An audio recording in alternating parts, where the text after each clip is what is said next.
Greetings. It's indeed a privilege and a pleasure for us to meet again in this setting.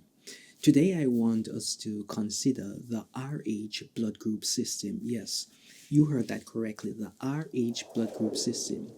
In our previous discourse, we considered the ABO blood group system, and that there was a journey. It was a 6 hour plus or minus long session where we went through the intricacies of the ABO system, how it is formed, the different groups, how they are identified, the different subgroups that exist within the groups, and try to do some resolution of discrepancies that may be encountered, especially when performing blood banking procedure or engaging in the practice of immunohematology.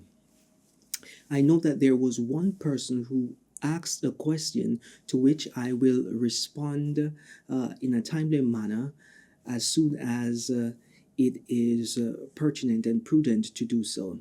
And in responding, what I'm going to do is to do a video response just for that question that was asked. If you have any other questions or concerns, please leave them. And when I get around to them, then I'll answer them appropriately for the benefit of all who are listening. So now, we know that a person can be A, they can be B, they can be O, they can be AB, and that there is the ABO blood group system.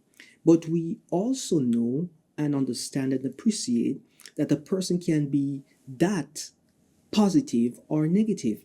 So when we are talking about the positive or negative, guess what that brings us to? It brings us to the RH blood group system. And this is the blood group system that I want you to understand and to appreciate as much as possible.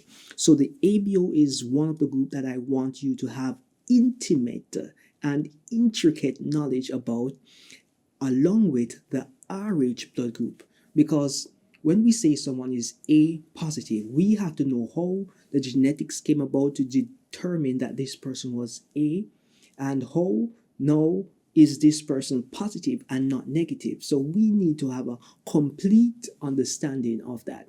So the RH blood group system plays a very critical and crucial role, not only because it's one of the common blood group system is our nomenclature, but because of how it is implicated in transfusion reaction, because of how it is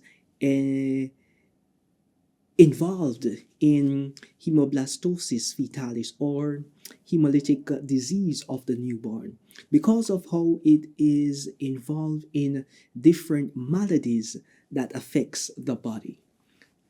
So when we are going to go through this session, we're going to try to explain how the RH was derived. We're going to do some Fisher race and Wiener's theory of the RH inheritance so that we can have an appreciation. Then we're going to try to do translation with the 5 major RH antigens. We're going to consider the haplotypes, and we're going to predict the haplotypes from one nomenclature to another. So we're going to be trying to move from one group into another group. So if we know the person RH in one group, how can we translate that so that it is reflected in another group and the results are basically the same? So this is going to be an interesting journey, and I hope that you are here for the ride, not only just to be entertained, but to be educated, to be guided as you prepare for your examination. If you are planning to take the American ASCP examination, then this is the right space to be in. If you just are professional and you just want to refresh it, then feel free to spend some time with us and enjoy that which we have prepared. We're going to be considering the interaction of the RHD, Just like how we have ABO, we have RHD. But not only RHD, we have RHCE gene, and we have the RHA gene, which produces the RH, all right, which we considered the D. Now, we're going to have to differentiate and also define the biochemical and structure of the RH antigen. So there's a lot of things that we are going to have to go through. And you know that when you have the real, you may have the fake, and you may have a lookalike. So we need to understand the RH null pathway, how it is derived. We have to understand the RH null group. What does that mean? We have to describe the RHAG in terms of the antigenic expression. And you know, we have weak D, we have cis, we have trans D, we have a lot of different variations of D.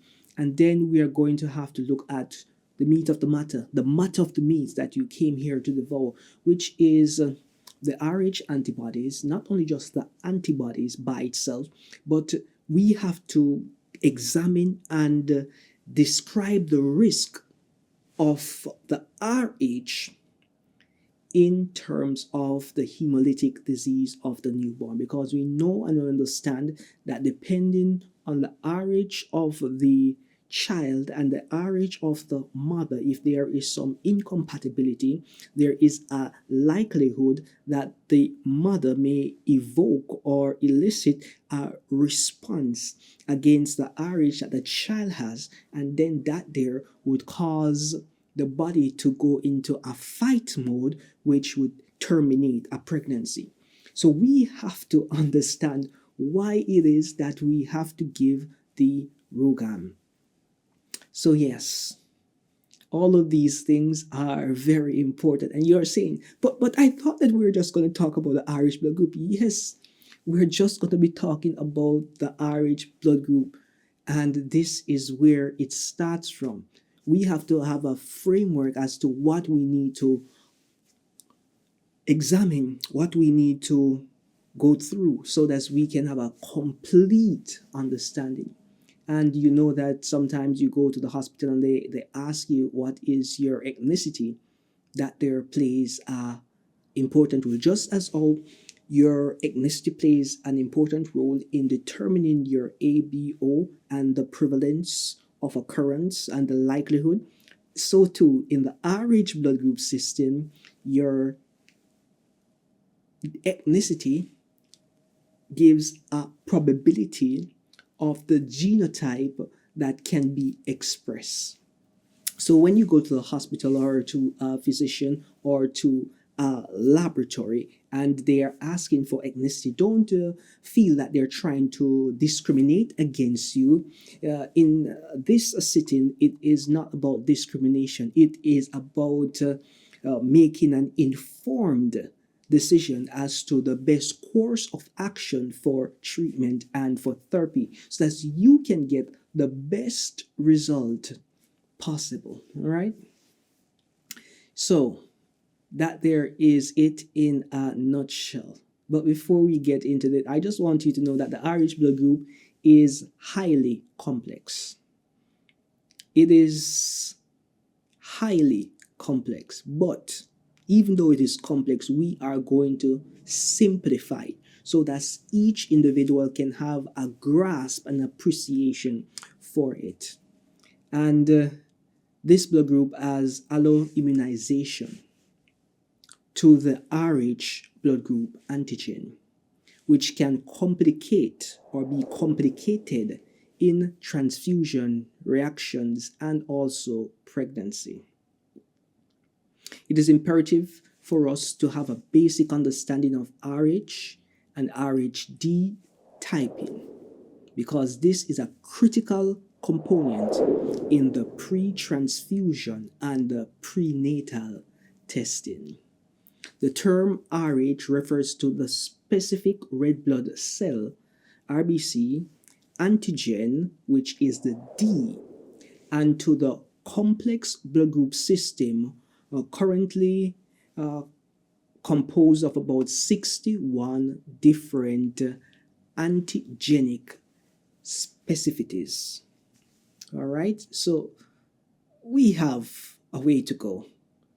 But now that you understand, I pray that you will play with us as we move forward into dissecting this matter of the RH blood group system.